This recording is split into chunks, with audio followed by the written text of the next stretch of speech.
Hey, I'm Chris Berman. Got a lot of games to cover. Let's get at it. In our first game this week, we had the Saints come away with a 7-point win. The Panthers lost this one, but will stay at number 3 in the NFC South. Number 42 stepped it up this week and gave his team some added firepower for the win. Number 86 had over 50 yards receiving and helped his Giants beat the Titans. Buccaneers, Cowboys. Giants. Norton was able to step in front of this pass and pick one off, but he wasn't done there. The Cowboys go on to win this by the final score of 13.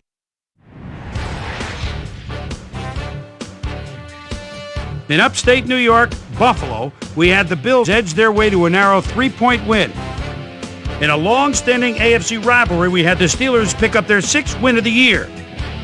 We had a big injury in this one, and Trey has the lowdown for us. Trey? All right, Boomer, thanks. Fortunately, only one injury to report this week, but unfortunately, it's a big one.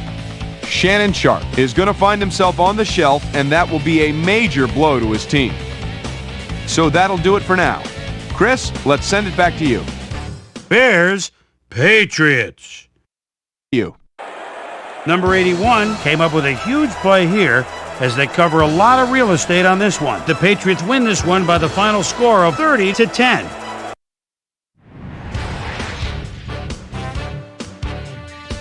Up in the HHH Metrodome, we had the Vikings run away with a 46-point win. The Broncos defense held their opponents to under 100 rushing yards in their win at Arrowhead Stadium.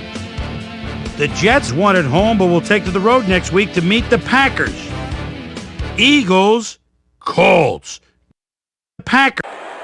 Number 88 emerged as a real weapon as he pulled one in here. The Colts go on to win this by the final score of 48-31.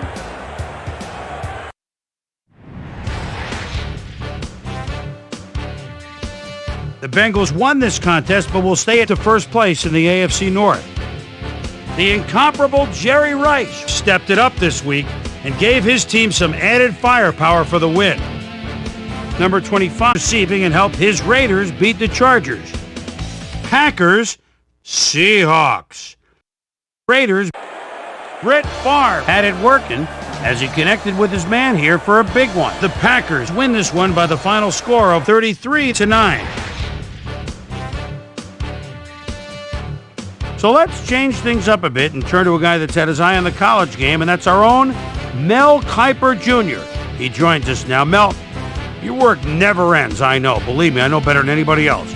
But it's never too early to start thinking about next year's draft, is it? Never too early indeed. And now that, for the most part, the regular season in college football is behind us, we can really start looking back at the guys that have impressed me the most across college. So that'll just about do it. But before we go, I'm going to toss out a few game balls to my prime-time players. Each and every one of these men had a week to remember. That'll do it, sports.